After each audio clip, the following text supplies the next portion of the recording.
everyone, it's Andrea and welcome back to my channel. In this video, I'm going to be tackling yet another layout that is going to be made for my daughter's wedding scrapbook album. And although most of our Cherish paper line has sold out, this catalog dated back to 2022, we still have access to this digital art collection. And what is a digital art collection? It's a collection that you can purchase of all SVGs. You can use it in your Cricut, Cricut Design Space. You can use it in your Cameo. You can use it in all different machines. Whatever machine you have that takes SVGs, you can use this. Now, in this particular collection, there's this beautiful layout right here, and this is what we are going to be focusing on. Now, like I said, most of us don't have a lot of Cherish paper left in our collection. I do have some of this green, sagey green kind of striped paper, maybe a little Seabrooky. In any case, if you don't have this particular patterned paper, you could always use just a solid color, not a big deal, maybe emboss it. So far what I've done to save some time is I've cut out the two really big floral elements. Oops. And you might notice that I've cut some white glitter cardstock. These came together really easily. This is a mink color overlay. I used the lighter side of mink, and I just love how this all came together. Now, I also pulled in some new products, and I'm just going to move this out of our way, set that aside. You might recognize that some of the banner pieces that I've cut out actually use It's the Little Things. It is a pack of 6x6" squares. So if you have 6x6 paper pads, this is an excellent application for them. But I love the It's the Little Things because it has some really bold patterns. You might have seen me use this in a Times Square layout. I will put that link down below in this video's description.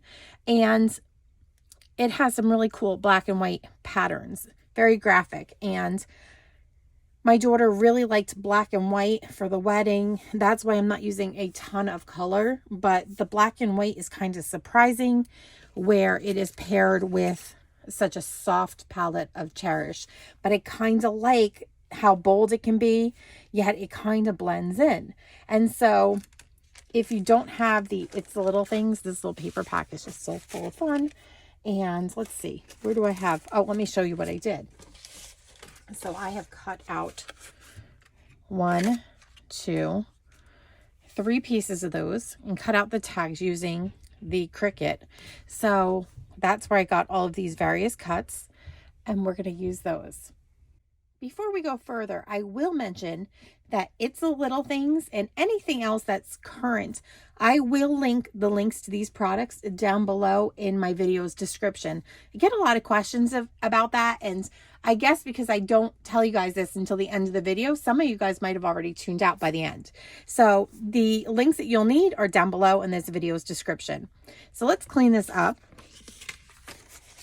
And then I'm going to show you a technique that I just recently learned. This is from Tonya Roberts. She's a close to my heart maker as well. And she shared this over on her website and on her YouTube channel. So I want you to see what we're going to do. She showed us that you can actually use your scoreboard. I have some linen cardstock here. I'm using the lighter side of linen. And you can make your own paper.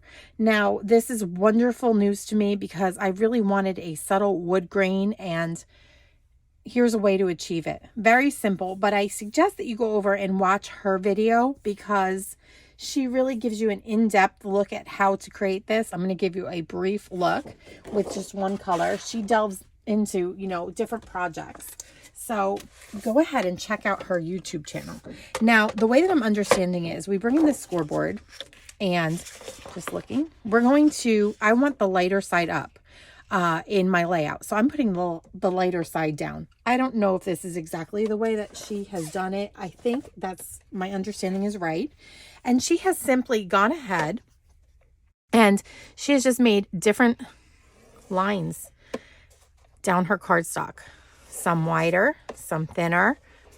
It really is up to you how thick or thin you want these lines. So I just vary the pattern a bit and just go across the page. Now you might want to do a pattern that's all 2 inches, and that's really up to you. But I really just think varying them all different sizes is kind of fun and unexpected. So I've just flipped this over now so that we have the lighter side back on top. Really easy. And then although this is linen cardstock, my linen ink pad was a little bit blue. So I pulled out Mink, and look at how easy this is. We're just going to run this back and forth. And we are getting a faux wood grain look here.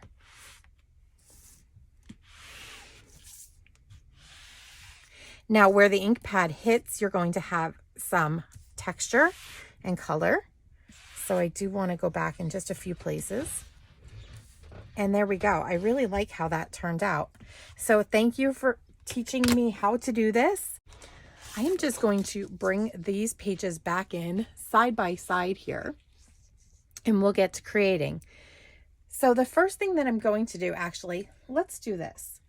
Let's work on this page here, the right-hand page. I'm going to bring in my Versamat. Let's work page by page. What do you guys say? So we'll just do one page at a time. And I think the Versamat's going to help us because we really need to line things up. We need to line up all these little banner pieces. And so I think the best way to do that is just to place some of our pieces. I have some photos from the wedding here that I want to use. And let's see. This is the left-hand page. We have these 3 photos that I'd like to use on the right page. So I want to make sure that I just have the spacing about right.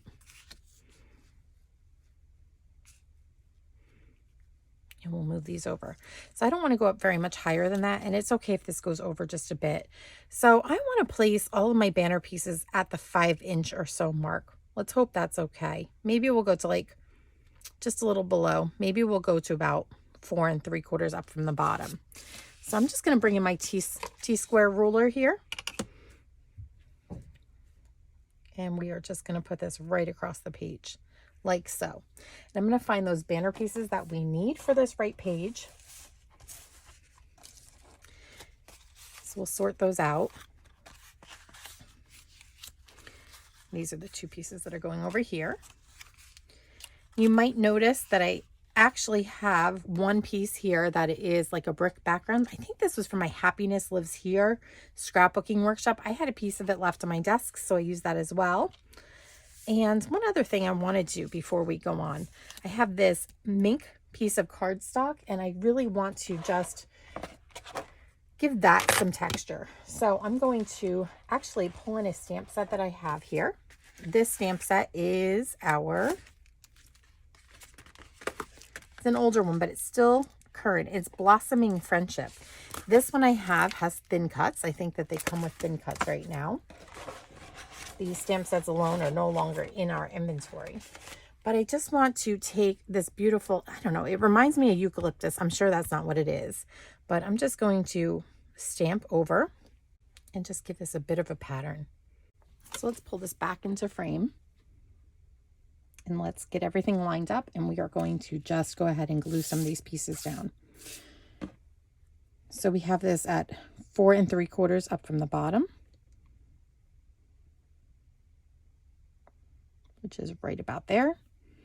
And I'm simply going to run some adhesive right across.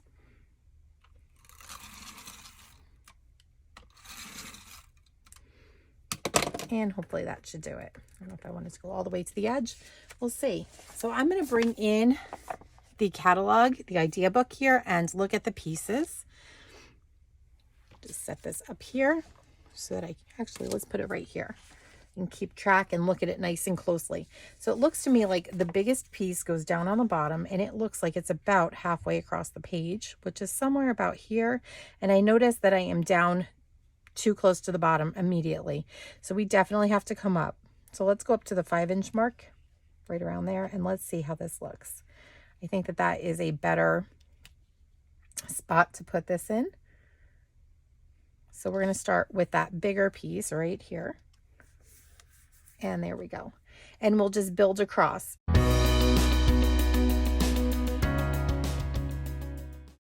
And then let's bring in our photos. And this piece definitely moved on me. So let's just see if we can get that stuck down just a bit more. You can always add more adhesive. I just figured that less was more at this point. We're going to seal this with our little floral element. So let's tack down just some of the bottom ones. We are going to leave the ones that are up by the photos loose. This way we can slide our photos underneath, like so. And I just want to make sure that the edges of these little dovetailed pieces are all covered. And it's time to just tuck in our photos now. And that looks pretty good to me. We're just over the 9.5 inches up from the bottom. And this page really has just come together beautifully, don't you think? I'm just gonna twist this off the Versamat. I'm gonna move the Versamat for a minute because I do want to just do a little technique over here. So the first thing that I'm going to do is actually just take my stamp once again with my Mink ink, and we're gonna see if I can't stamp up here with this leafy vine that reminds me of eucalyptus. We'll just do that a couple of times. Just doing tone on tone. I just wanted a little bit of a texture over here, so to speak, because I'm going to put a big cluster, but I still think that having just a bit of movement up the page will be pretty. And it's just a soft little accent here. The next thing I want to do is bring in some of my Gilt gloss spray. Now, my daughter Katie was very specific. She didn't want gold at the wedding. She wanted black and white, did not care for gold. But because there are light bulbs in our photos that are, let me just point them out, right about here. They go across the background. I kind of feel like having a little splatter of gold will pick up not only those lights, but maybe some of the warm shortbread color that we have here in the center of some of the flowers. And I just want it to be a soft touch over here as well. Instead of spraying my Gilt spray, I've really given this a good, let me just do this. Try to shake it up because a lot of the metallic pieces seem to land down here on the bottom. And I'm just going to go ahead and just splatter just a bit and see how this turns out. So I'm just doing it on this one page. I just kind of feel like it's going to be fun to look at. Once again, I'm going to bring in our little Versamat. And although I don't think I'm going to be able to necessarily line up here on the 5-inch mark, I think it's going to be okay. I think we'll make this work. So here's what we have for this left-hand page. We have a couple of more banner pieces. We've just got to dig out here. So 1 and 2. We also have a title that I cut out of my Cricut. First Look. I used a font that we, downloaded for free, I should say, from dafont.com. And this one was called Baby Aletha. So you can find this font also. And then I just cut it out with white glitter paper and then went back and offset it on my Cricut using a black layer. And I really feel like that gave it a punch. So we have that. We also have our big die cut here. Now this is supposed to go this way. We'll see if this is the way that I really end up liking it or not. I don't really want to cover up the majority of the photos. And as you might be able to see, it does cover up a good portion of the photo there. So we're going to see, I might end up flipping that. We'll see how this all comes together. And we once again have 3 photos. And if you're wondering how I sized the 3x4 photos, I always use the Becky Higgins Project Life app. I just find that it really makes the size photos that I need, so I can get 2 3x4s on one 4x6 print using my selfie printer, and it just works really well for me. Now, in order to make room for my for my title here, I think I really need to move things this way. There was a big gap on the right hand edge of the page in the way it was designed for design space. But I think, whoops, got to put those guys right side up. I think that by moving everything over just a tiny bit, it's going to work a lot better. It'll give me more room on the left hand side. So I'm just putting this photo down about 1/2 inch from the top, just like the one over here. This little photo is going to go right underneath. Give that about 1/4 inch border in between. And then we've got one more. Now this photo is sort of supposed to be up here.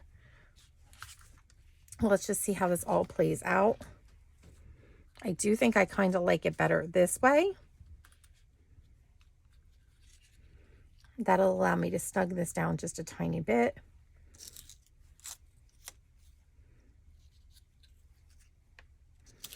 And now I just need to play with first look, which I think could probably go right there.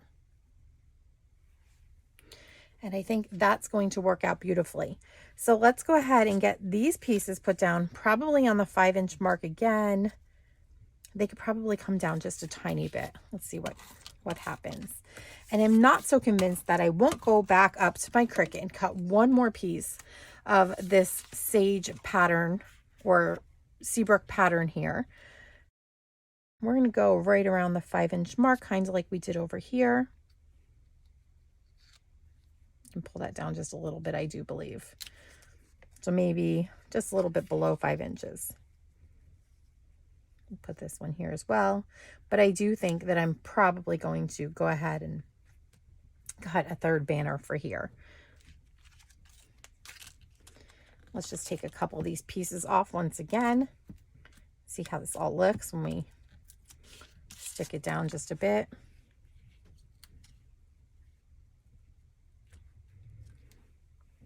And I think I like that there. I like that we now have room to put our title.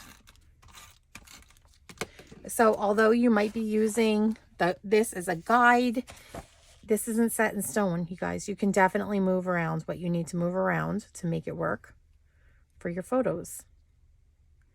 So we'll put this one right about there. And then I will get first look glued down. Now, one final look at the layout. I have added several of the branches from that stamp set that look like the eucalyptus. And then do you guys see this little tiny starburst? There's a few, maybe they're like pollen bursts, I don't know, but I kind of liked how tiny that was. So I went ahead with my Mink Ink and I just put in a few here and there. 1, 2, 3, 4, 5 on this page. And I also just snuck 3 into the corner up here. They could almost pass as knots in the wood. And I kind of like that there are those little subtle touches. You really wouldn't pick up on them unless I pointed them out to you. But I just felt like it was another way to use just one more of the elements on this awesome little stamp set. I love the stamp set. It's just so botanical, but it just worked well here on this particular layout, and I love the way that it all came together. I hope that you've enjoyed it as well.